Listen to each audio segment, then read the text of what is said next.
तो हेलो बच्चों, मैं रज़ी अख्तर। आज हम लोग केमिस्ट्री में एक न्यू चैप्टर स्टार्ट करेंगे जो बच्चों को बहुत परेशान करता है। नहीं, इसका नाम है थर्मोडायनामिक्स। जनरली बच्चों का इसमें डाउट्स हुआ करता है, फुल कॉन्फिडेंस नहीं आता, पता नहीं क्यों। लेकिन देखेंगे बच्चों, ये बहुत ही इंटरेस्टिंग चैप्टर है। नाम है इसका थर्मोडायनामिक। तो अगर आप इसके बेसिक कॉन्सेप्ट्स को बहुत माइनर लेवल पे, माइन्यूट लेवल पे, माइक्रोस्कोपिक लेवल पे स्टडी करोगे तो आप इसमें बहुत एंजॉय करोगे, है ना। लेकिन अगर आप सुपरफिशियली पढ़ेंगे तो आपको बहुत मुश्किल होगा, क्योंकि थर्मोडायनामिक को डेवलप होने में कई दशक लगे हैं। तो इसमें कॉन्सेप्ट का वेरिएशन बहुत ज़्यादा है। तो अगर आप उसको संभाल पाते हो तो फिर बहुत इंटरेस्टिंग है, ठीक है। और जैसा कि आप जानते हो सिलेबस भी लिमिटेड है, तो परेशान होने की बात नहीं है। सवाल यह है कि थर्मोडायनामिक्स कहते किसको।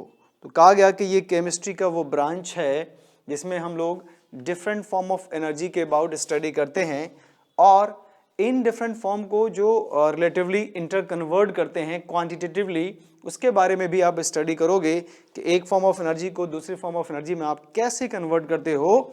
नहीं, तो कहा गया the branch of science which deals with study of different form of energy and quantitative relationship between them is known as thermodynamic। समझ में आया बच्चों। एक तो के डिफरेंट फॉर्म ऑफ एनर्जी के अबाउट स्टडी करोगे, और एक फॉर्म के दूसरे फॉर्म को, एक फॉर्म से दूसरे फॉर्म में जब आप इन्हें इंटर कन्वर्ट करोगे क्वांटिटेटिवली, तो उस कॉन्सेप्ट के अबाउट भी आप इस थर्मोडायनामिक में स्टडी करोगे। थर्मो का मतलब ही होता है हीट, और डायनामिक्स का मूवमेंट। हीट को आप एनर्जी कह सकते हो, तो एनर्जी का जब मूवमेंट होगा तो कैसे होगा, किस फॉर्म से किस फॉर्म में जाएगा, ये सब आप स्टडी करोगे इन थर्मोडायनामिक। अब एक होता है केमिकल थर्मोडायनामिक। तो कहा गया कि अगर आप स्टडी को, जो थर्मोडायनामिक है उसको आप केमिकल के रिलेटेड स्टडी करते हो, if we study only about chemical changes and chemical substances. Thermodynamic में अगर आप सिर्फ केमिकल चेंज के अबाउट स्टडी करो और केमिकल सब्सटेंस के अबाउट अगर स्टडी करोगे तो उसी को क्या कहेंगे बच्चों, थर्मोडायनामिक। तो if we study only about chemical changes, देखो भाई, if we study only about chemical changes and chemical substances, तो आप उसे केमिकल थर्मोडायनामिक कहोगे। गेटिंग और नॉट। तो ये दो आ गया भाई, थर्मोडायनामिक और केमिकल थर्मोडायनामिक। आगे चलते हैं बच्चों। तो देखिए, what are the importance of thermodynamics. नहीं, थर्मोडायनामिक का क्या इंपॉर्टेंस है। तो सबसे पहले कि आप प्रेडिक्ट कर पाओगे कि given chemical reaction carried out होगा या नहीं होगा, मतलब आपका रिएक्शन स्पॉन्टेनियस है या नहीं है, ये आप पता कर पाओगे with the help of thermodynamic. It help us to predict whether any given chemical reaction can occurs and the given sets of condition। भाई होगा या नहीं होगा गिवन सेट्स ऑफ कंडीशन पे, इसका डिटेक्शन आप कर सकते हो with the help of thermodynamic. नहीं कि प्रोसेस आपका रिवर्सिबल, प्रोसेस आपका स्पॉन्टेनियस होगा या नॉन स्पॉन्टेनियस होगा, आप कैरिड आउट होगा या एक्सटर्नल सोर्सेज कंटिन्यू देना होगा इसमें। नहीं, इसका प्रेडिक्शन कर पाएंगे आप किसमें बच्चों, थर्मोडायनामिक के। ये पहला पॉइंट आई होप आपको समझ में आया होगा। दूसरा है help in predicting extent of reaction before the equilibrium is attend. नहीं, एक्सटेंट ऑफ रिएक्शन के बारे में आप कितना जल्दी ये रिएक्शन कैरिड आउट होगा या इक्विलिब्रियम तक पहुंचेगा, ये भी पता कर सकते हो आप with the help of what, thermodynamic. ठीक है। अब आप देखिए लिमिटेशंस क्या है। It does not tell about rate of chemical reaction. मैंने आपको कहा कि रिएक्शन फिजिबल है, स्पॉन्टेनियस है या नहीं है ये पता कर सकते हो, लेकिन किस रेट से रिएक्शन कैरिड आउट होगा ये आप प्रेडिक्शन नहीं कर सकते। नहीं, रेट ऑफ रिएक्शन को थर्मोडायनामिक्स से कोई मतलब नहीं है। अच्छा, it does not tells about mechanism.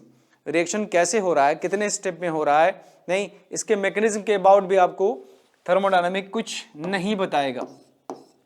Means chemical kinetics और थर्मोडायनामिक्स से कोई लेना देना नहीं है बच्चों। It does not, it deals with a property like what, temperature, pressure and जो भी हो मैटर, उसको स्टडी करते हैं इन बल्क, मतलब थर्मोडायनामिक मैक्रोस्कोपिक प्रॉपर्टी के अबाउट स्टडी करेगा, माइक्रोस्कोपिक के अबाउट नहीं। थर्मोडायनामिक कभी आप एक एटम का टेम्परेचर फाइंड नहीं करोगे, आप एक एटम का वॉल्यूम फाइंड नहीं करोगे, नहीं, इसमें आप बल्क में स्टडी करते हो। That is thermodynamics deals with macroscopic properties, not microscopic property. Getting और नॉट? मैक्रोस्कोपिक प्रॉपर्टी का मतलब क्या हुआ? It does not tell anything about individual atom और मॉलिक्यूल, ये जब भी बताएगा आपको अबाउट माइक्रोस्कोपिक प्रॉपर्टी, है ना, सॉरी मैक्रोस्कोपिक प्रॉपर्टी, एक के अबाउट नहीं बताएगा। नहीं, तो ये था आपके पास लिमिटेशंस ऑफ थर्मोडायनामिक। अब बेसिक कॉन्सेप्ट हम लोग स्टार्ट करते हैं बच्चों। नहीं, यहाँ से जो फंडामेंटल्स है उस पर आपको ध्यान देना होगा। तो सम बेसिक टर्म्स में आप देखिए क्या क्या है। सबसे पहले सिस्टम, ये टर्म है आपके पास सिस्टम। तो कहा गया कि यूनिवर्स का वो पोर्शन जो थर्मोडायनामिक इन्वेस्टिगेशन में हो, जिन पे हम स्टडी करें, जिनसे हम इंटरेक्ट करें, the part of universe chosen for thermodynamic study is called system। जैसे अभी आप ये वीडियो देख रहे हैं, तो ये बोर्ड, मैं, पेन, नहीं, और इवन आपका जो लैपटॉप या मोबाइल है वो सिस्टम हो गया। और जिस रूम में बैठ के आप देख रहे हैं, इन सब के अलावा जो आपके पास है वो सराउंडिंग हो गया। नहीं, अगर कोई डॉक्टर पेशेंट को देखता है तो पेशेंट उसके लिए क्या हो गया? सिस्टम। और पूरा क्लिनिक उसके लिए क्या हो गया? सराउंडिंग, क्योंकि पूरे क्लिनिक को ही हमने यूनिवर्स एज्यूम कर लिया, है ना। तो कहा गया कि the part of universe chosen for thermodynamic study is called system. तो सराउंडिंग यूनिवर्स का वो पार्ट जो थर्मोडायनामिक इन्वेस्टिगेशन में हो, हम उन्हें सिस्टम कहेंगे बच्चों। ठीक है। सराउंडिंग क्या होता है? तो पूरे यूनिवर्स का वो रिमेनिंग पोर्शन, या आप कह सकते हैं remaining portion of universe excluding system is called surrounding. That means कि सिस्टम प्लस सराउंडिंग मिलकर क्या बनाता है बच्चों? यूनिवर्स। तो अगर आप इस यूनिवर्स से सिस्टम को निकाल दो तो आपको क्या मिलेगा? सराउंडिंग। गेटिंग और नॉट? अब आइए टाइप्स ऑफ सिस्टम। सिस्टम को फर्दर हम लोग क्लासिफाई करेंगे। तो पहला है बच्चों, that is called open system. नहीं, इसे आप क्या कहेंगे? Open system. तो वैसा सिस्टम जो सराउंडिंग से एनर्जी एंड मैटर दोनों का एक्सचेंज कर सकता हो। गेटिंग और नॉट? वैसा सिस्टम जो सराउंडिंग से एनर्जी एंड मैटर दोनों का एक्सचेंज कर सकता हो, हम उस सिस्टम को ओपन सिस्टम कहेंगे। आप एक कॉफी लीजिए ओपन कप में, तो आप क्या देखोगे? वो धीरे धीरे ठंडा होगा, और जो उनसे वेपर्स निकलेंगे, इसका मतलब मास भी कम हो रहा है। गेटिंग और नॉट? तो ओपन सिस्टम वो होता है बच्चों, है ना, जिसमें सिस्टम सराउंडिंग से एनर्जी और मैटर दोनों का एक्सचेंज कर सकता हो। तो कॉफी इन ओपन कप इसका एग्जाम्पल हो गया, या hot water in open cup भी एग्जाम्पल ले सकते हैं आप। उसके बाद है क्लोज सिस्टम। तो कहा गया बच्चों, दो system which can exchange only energy with surrounding. वैसा सिस्टम जो सराउंडिंग से सिर्फ एनर्जी का एक्सचेंज कर सकता हो, मैटर का एक्सचेंज नहीं, हम उन्हें क्या कहेंगे बच्चों? Close system. नहीं, तो दो system which can exchange only energy with surrounding not matter called close system. तो अगर आप वाटर को प्लेस करते हैं इन क्लोज्ड मेटेलिक वेसल, एक बंद मेटेलिक वेसल में बंद कर दोगे आप, तो मैटर इवोपरेट नहीं होगा, लेकिन अगर मेटेलिक है तो हीट का ट्रांसफर उससे हो सकता है बच्चों। तो एनर्जी लेन देन हो सकता है सिस्टम एंड सराउंडिंग के बीच, लेकिन मैटर का एक्सचेंज पॉसिबल नहीं होगा अगर आपने एक मेटालिक वेसल लिया क्लोज। तो जैसे वाटर डाल दिए उसमें, गर्म वाटर डाल दो, आफ्टर सम टाइम वो ठंडा हो जाएगा लेकिन अमाउंट विल रिमेन सेम। तो दैट्स वाई आप इन्हें कहोगे कि ये हमारा कौन सा सिस्टम है बच्चों, क्लोज सिस्टम। तो ये हमारा बन गया क्लोज सिस्टम, ठीक है। What you mean bye next one is isolated system. Isolated system, तो वैसा सिस्टम जो सराउंडिंग से एनर्जी और मैटर दोनों एक्सचेंज नहीं कर सकता हो, वैसा सिस्टम जो ना ही एक्सचेंज करे एनर्जी ना ही matter with surrounding is called isolated system. Getting और नॉट बच्चों, वो सिस्टम जो सराउंडिंग से ना एनर्जी एक्सचेंज कर सकता हो ना ही मैटर। इसका सिंपल एग्जांपल है जो थर्मस फ्लास्क जो होता है, हालांकि वो पूरी तरह आइडियल तो होगा नहीं, लेकिन अगर आप उसमें हॉट वाटर डाल दो तो बहुत टाइम तक वो हॉट ही रहता है नहीं, और उनके अमाउंट में भी कोई कमी नहीं आएगी क्योंकि पूरी तरह से आपने उसको आइसोथर्म कर रखा है, आइसोलेट कर रखा है नहीं। तो this is called what, isolated system. अब आइए जो इंपॉर्टेंट कॉन्सेप्ट है हमारा, that is called state of system. System आपको समझ में आ गया, सराउंडिंग आपको समझ में आ गया, टाइप ऑफ सिस्टम आपको समझ में आ गया। अब हमें state of system, state of system का मतलब कंडीशन ऑफ सिस्टम। आप जिस सिस्टम का इन्वेस्टिगेशन कर रहे हो उनकी क्या कंडीशन है, that is called state of system. नहीं, अगर कोई इंसान है, नहीं, इंसान की क्या कंडीशन है, भाई वो बीमार तो नहीं है या अच्छा है, अगर बीमार है तो क्या प्रॉब्लम है, तो डॉक्टर क्या करता है, उसके स्टेट को ठीक करता है नहीं। तो आप कहो कि जो नॉर्मल लाइफ है ह्यूमन बीइंग की, या नॉर्मल कंडीशन है कि भाई वो ठीक हो, नहीं, उनका टेम्परेचर रेंज ठीक हो, जो भी नॉर्मल रेंज में आता है, ब्लड टेस्ट ये वो सब कुछ उनका नॉर्मल हो, तो वो एक स्टेट हो गया। अगर उसमें किसी में चेंज आता है जिसकी वजह से उनका स्टेट चेंज होगा, फीवर आ गया स्टेट चेंज हो गया, पेट दर्द हुआ स्टेट चेंज होगा, फिर डॉक्टर उसको क्या करेगा, ट्रीट करके उसी पहले इनिशियल स्टेट पे लाना चाहेगा। तो ठीक उसी तरह से थर्मोडायनामिक में भी स्टेट ऑफ सिस्टम होता है, मतलब कि जो जिस सिस्टम को आप इन्वेस्टिगेट करने जा रहे हो उनकी क्या कंडीशन है, टेम्परेचर क्या है, प्रेशर क्या है, वॉल्यूम क्या है, ये सब। जैसे मान लो कोई गैस है आपके पास, आइडियल गैस किसी कंटेनर में आपने रखा है, तो आइडियल गैस का प्रेशर आपको मालूम पता चल गया, वॉल्यूम आपको पता चल गया, टेम्परेचर पता चल गया, तो इन तीनों की मदद से चौथा नंबर ऑफ मोल भी निकाल लेंगे। तो इस गैस को डिफाइन करने के लिए हमें ये चार चीजें चाहिए, आपको पता चल गया, इसका मतलब इस गैस के स्टेट के बारे में आपको मालूम है। तो कहोगे कि इस गैस का स्टेट क्या है, तो आप फटाफट बोलना शुरू करोगे, वॉल्यूम इतना, प्रेशर इतना, मोल इतना, टेम्परेचर ये है स्टेट, ठीक है। तो स्टेट को आप कंडीशन ऑफ सिस्टम भी कह सकते हो। तो condition of system can be described in terms of certain observable property, जैसे मैंने बताया टेम्परेचर,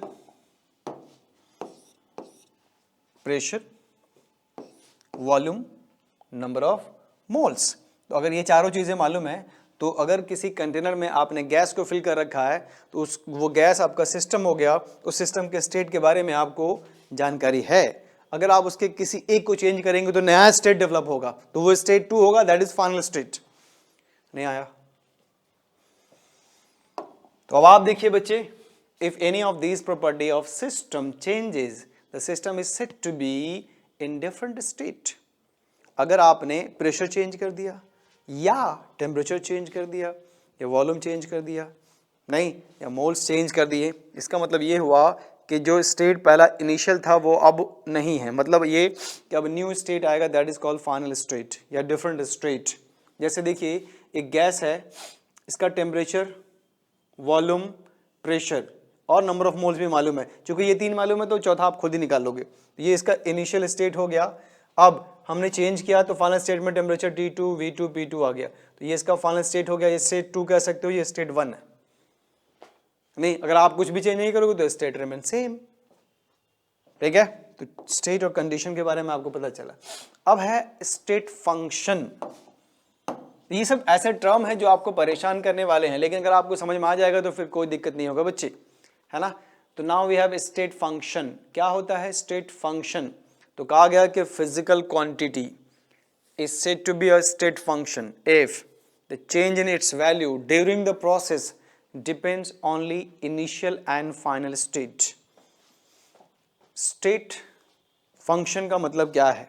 नहीं, एक स्टेट फंक्शन का मतलब यह है कि अगर आप उसमें कोई चेंज करते हो तो इनिशियल और फाइनल स्टेट पे डिपेंड करे, वो इस बात पे डिपेंड नहीं करे कि आपने कैसे चेंज किया है, तो वो स्टेट फंक्शन कहलाएगा। तो physical quantity is said to be a state function if the change in its value during process depends only upon initial and final state of the system and it does not depend on path by which this change has been brought about। नहीं, ये change किस path से कैसे आपने career out किया है इस बात से मतलब नहीं हो, सिर्फ इस बात से मतलब हो कि इनिशियल क्या है और फाइनल क्या है, तो आप इसे स्टेट फंक्शन कहते हो। आपके अकाउंट में 100 रुपये था, अब 10,000 हो गए, कैसे हो गए इससे हमें मतलब नहीं है। तुम्हारे पास 10 रुपये था, अब 10,000 हो गया, नहीं, कहाँ से आया क्या आया हमें इससे मतलब नहीं है, तो ये कहलाएगा आपका स्टेट फंक्शन। ठीक है।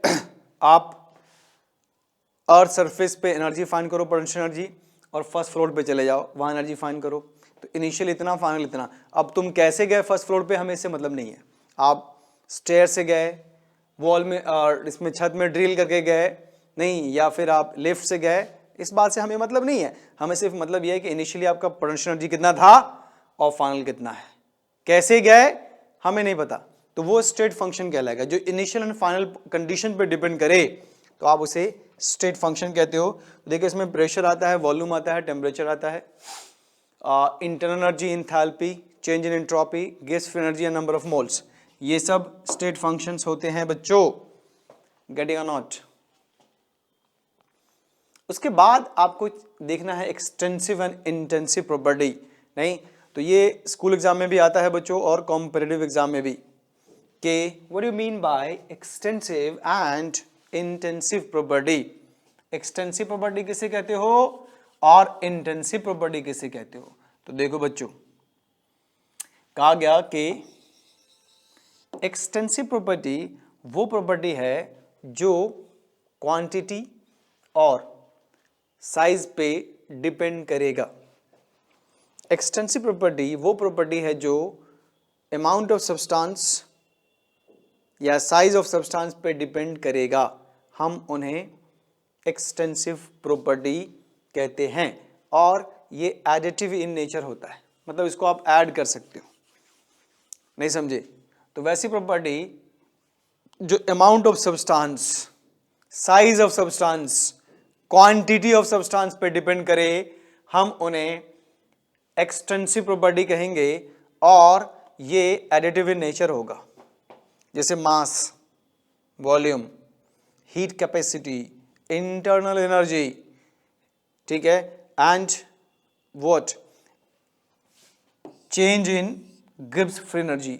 तो दीज आर एक्सटेंसिव प्रॉपर्टी जो कि एडिटिव इन नेचर होगा और अमाउंट ऑफ सब्सटेंस पे डिपेंड करेगा।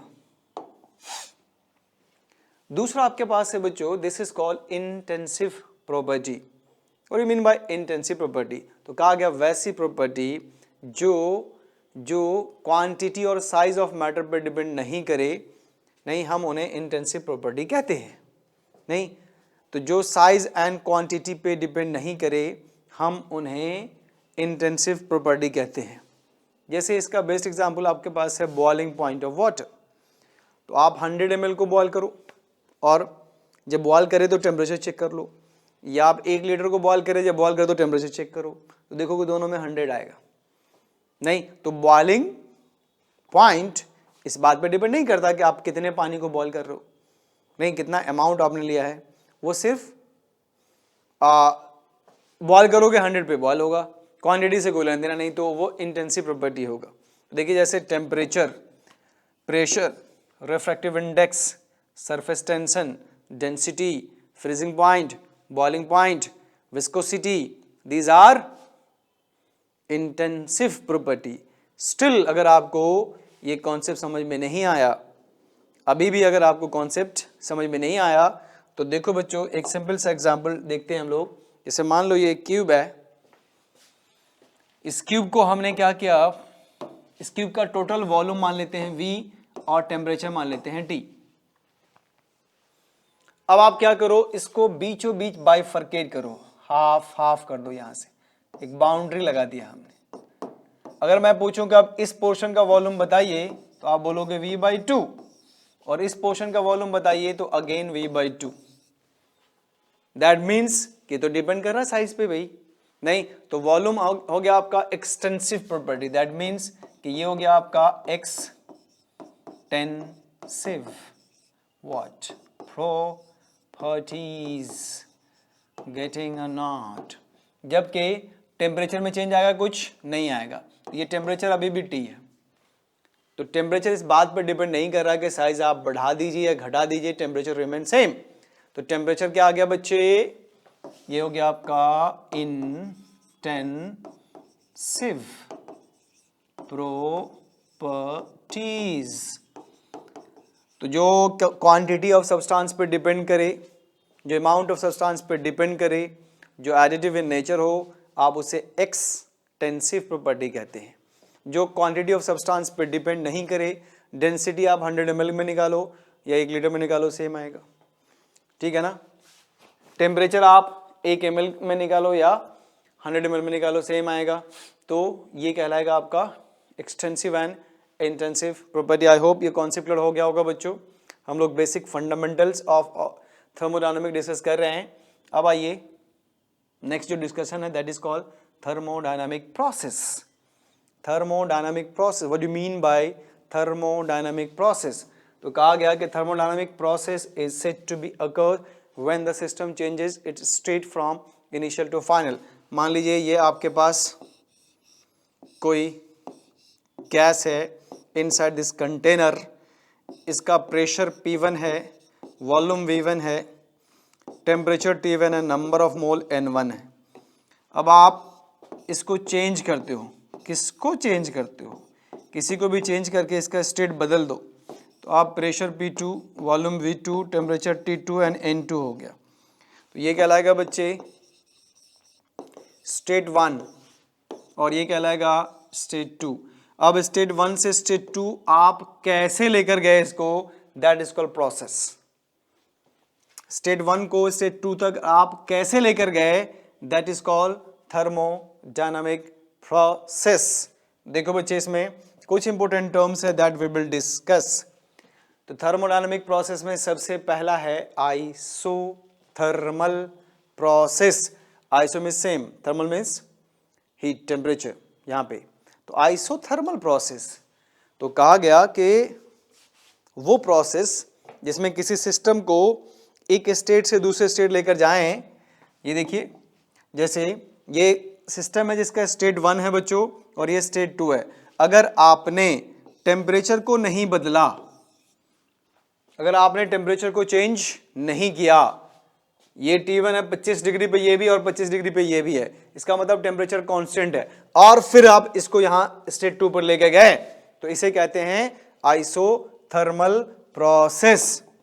अरे समझे कि नहीं समझे भाई? तो इन दिस प्रोसेस देखिए बच्चे T1 और T2 दोनों बराबर होगा। दैट मीन्स कि change in temperature must be equal to 0। तो ये कहलाएगा आइसोथर्मल प्रोसेस। अगर आपने टेम्परेचर को 0 कर दिया तो एक टर्म होता है इंटरनल एनर्जी, ये भी 0 हो जाएगा। तो internal energy is directly proportional to temperature. याद रखना बच्चों, ये आगे काम आएगा। तो क्या आपको समझ में आ रहा है what do you mean bye isothermal process? तो वो प्रोसेस का मतलब मैंने आपको बता दिया बच्चों कि एक स्टेट से दूसरे स्टेट अगर किसी सिस्टम को लेकर जाते हो तो ये प्रोसेस कहलाएगा। अब जब आप कैरी आउट कर रहे थे, एक स्टेट से दूसरे स्टेट लेकर जा रहे थे, किसको? सिस्टम को। कांस्टेंट टेम्परेचर पे अगर लेकर जाएंगे तो ये प्रोसेस अब क्या कहलाएगा बच्चे? Isothermal process. गेटिंग और नॉट? दूसरा है आइडियाबैटिक प्रोसेस। तो आइडियाबैटिक प्रोसेस में जैसे देखिए ये Q1 है, अमाउंट ऑफ हीट। तो स्टेट 1 में मान लो अमाउंट ऑफ हीट Q1 है और स्टेट 2 में Q2 है, दोनों बराबर हो गया। मतलब ये कि इस प्रोसेस में आपने अमाउंट ऑफ हीट को कांस्टेंट रख दिया, तो change in amount of heat equal to क्या आ जाएगा? 0। गेटिंग और नॉट? तो आप इसे कहते हैं आइडियाबैटिक process. Those process in which heat remain constant is called adiabatic adiabatic process. I hope आपको समझ में आ गया होगा बच्चे। नेक्स्ट है आइसोकोरिक प्रोसेस। आइसोकोरिक प्रोसेस, इसमें मान लीजिए इनिशियली वॉल्यूम कितना था V1 और फाइनल वॉल्यूम V2 और दोनों अगर आपने बराबर कर दिया, इसका मतलब ये है कि स्टेट 1 में जो वॉल्यूम था वही वॉल्यूम स्टेट 2 में हो, दैट मींस वॉल्यूम कांस्टेंट हो। तो चेंज इन वॉल्यूम कितना आएगा बच्चे, V2 minus V1 equal to delta V which is equal to 0। तो अगर आप एक सिस्टम को स्टेट 1 से दूसरे स्टेट लेकर जाते हो, स्टेट 2 लेकर जाते हो और वॉल्यूम को कांस्टेंट रखते हो, तो उस प्रोसेस को अब आइसोकोरिक प्रोसेस कहेंगे।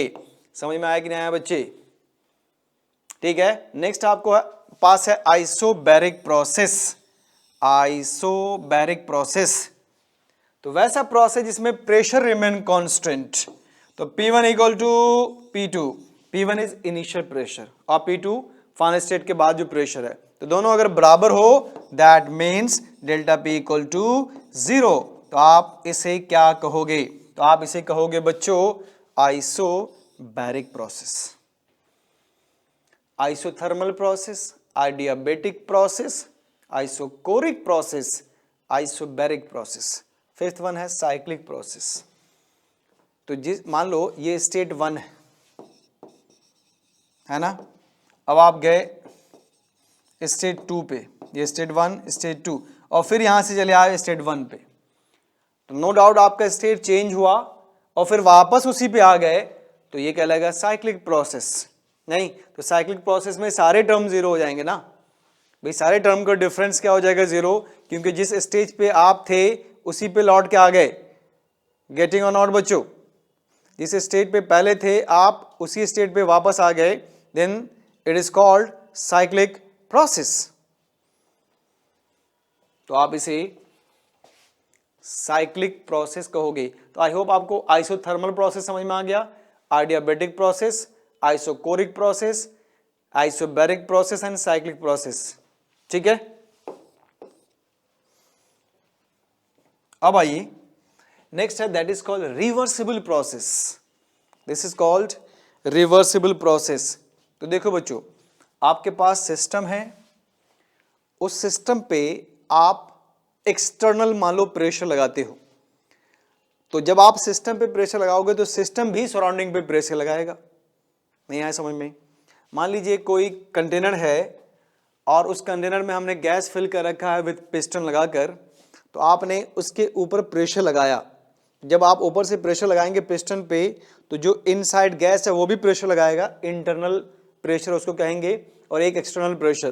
तो अगर इन दोनों के बीच जो डिफरेंस होगा वो इनफाइनाइटेसिमल स्मॉल हुआ, और धीरे धीरे आप धीरे धीरे उस पर प्रेशर लगाओगे, इतना कम डिफरेंस है कि किसी वक्त भी इंटरनल प्रेशर भाई डोमिनेट कर जाएगा एक्सटर्नल पे, और या ये कह सकते हो कि ऑलमोस्ट इक्विलिब्रियम पोजीशन पे हो, तो आप उसे रिवर्सिबल प्रोसेस कहते हैं। The process which is carried out infinitesimally slowly so that all changes occurring in direct process can be exactly reversed and the system in almost about to equilibrium। तो आप कहते हैं किससे? सराउंडिंग से। तो आप उस प्रोसेस को क्या कहते हैं? रिवर्सिबल प्रोसेस कहते हैं। जो अपोजिंग फोर्स है और जो ड्राइविंग फोर्स है, दोनों के बीच डिफरेंस ऑलमोस्ट नेग्लिजिबल हो, तो वो रिवर्सिबल प्रोसेस कहलाएगा। और रिवर्सिबल प्रोसेस को कैरिड आउट होने पे इनफाइनाइट टाइम लगेंगे, बहुत ज़्यादा टाइम लगेगा, और इससे जो वर्क डन आपको मिलेगा दैट विल बी मैक्सिमम। तो रिवर्सिबल प्रोसेस में वर्क डन आपको मैक्सिमम मिलेगा बच्चों। गेटिंग और नॉट? अगर आपका प्रोसेस रिवर्सिबल है तो वर्क डन आपको क्या मिलेगा बच्चों? मैक्सिमम मिलेगा। ठीक है। और ड्राइविंग फोर्स अपोजिंग फोर्स के बीच जो डिफरेंस आएगा that will be infinitesimally small, और ये बहुत स्लो वर्क डन होगा। That's why it takes infinite time for completion. तो that is called reversible process. तो ये 3 पॉइंट आपको आई होप समझ में आ गया होगा। Last one is irreversible process. तो वैसा प्रोसेस जो कैरिड आउट हो infinitesimally slowly but rapidly, not slowly. इसको आप हम क्या can not be carried out infinitesimally slowly but carried out rapidly. एकदम से प्रेशर लगा दिया हमने, नहीं, दैट मीन्स कि जो एक्सर्ट कर रहे हो एक्सटर्नल प्रेशर और जो इंटरनल प्रेशर है, इन दोनों के बीच गैप बहुत ज्यादा हो, तभी एकदम से गैस क्या होगा, कंट्रैक्ट हो जाएगा या एकदम से एक्सपेंड हो जाएगा। नहीं, तो आप इस कंडीशन में कहोगे इनका जो अपोजिंग फोर्स है और जो ड्राइविंग फोर्स है, ये दोनों के बीच का डिफरेंस क्वाइट लार्ज है, ज्यादा है। नहीं, तो ऐसे प्रोसेस को आप इरिवर्सिबल प्रोसेस कहेंगे और इस प्रोसेस को कैरिड आउट होने में फाइनाइट टाइम लगेगा, कुछ टाइम के बाद देखेंगे प्रोसेस कंप्लीट हो गया। इसमें जो वर्क डन आपको मिलेगा वो वर्क डन मैक्सिमम नहीं होगा।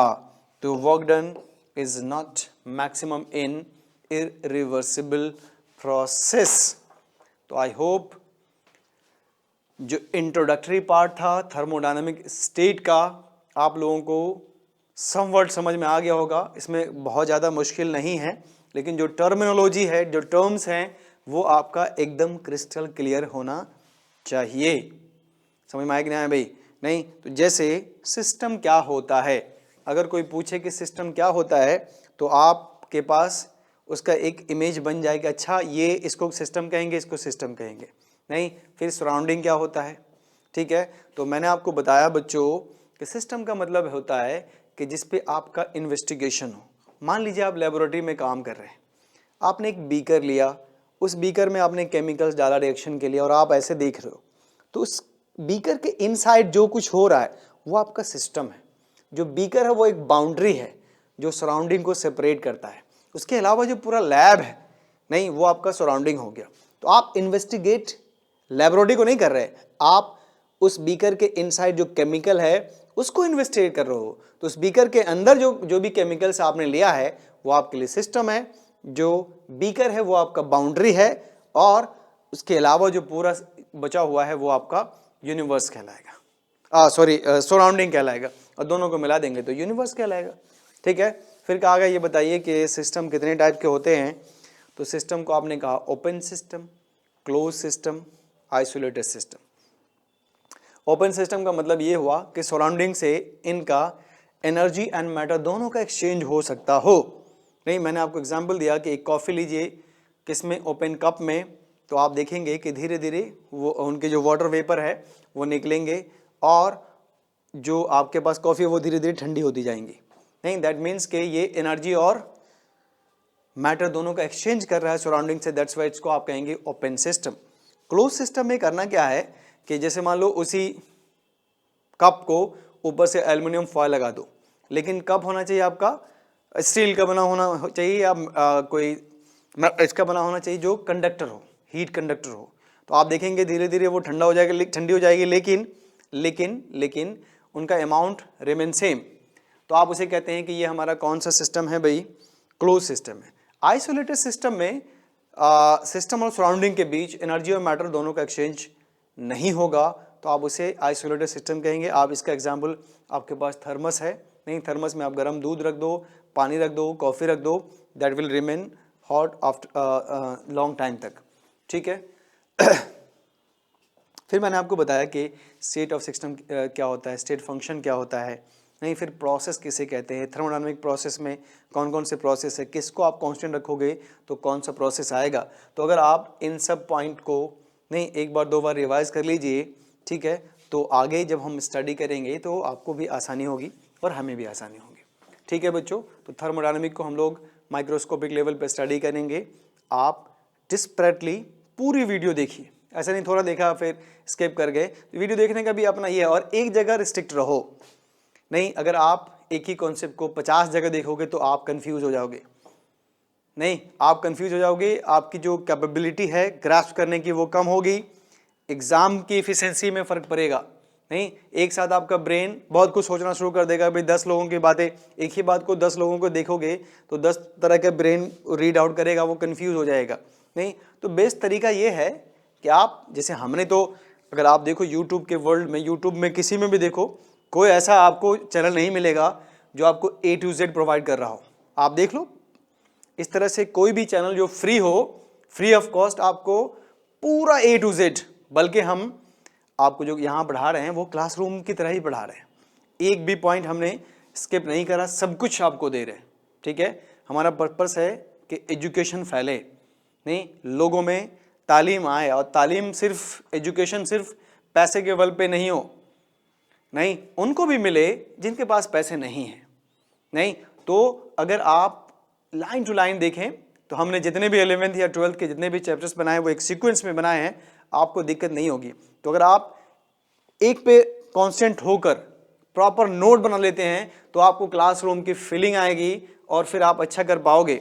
नहीं अगर यही चीज़ को आप 50 जगह देखोगे तो फिर आपको प्रॉब्लम होगी, फिर कंफ्यूज होंगे, ठीक है बच्चों। हाँ अगर किसी पॉइंट में कंफ्यूजन है तो वो आप कर सकते हो, लेकिन एक ही चीज़ को अगर बार बार देखोगे 10 जगह 15 जगह से 10 कॉन्सेप्ट को देखोगे तो फिर परेशानी होगी, ठीक है बच्चों।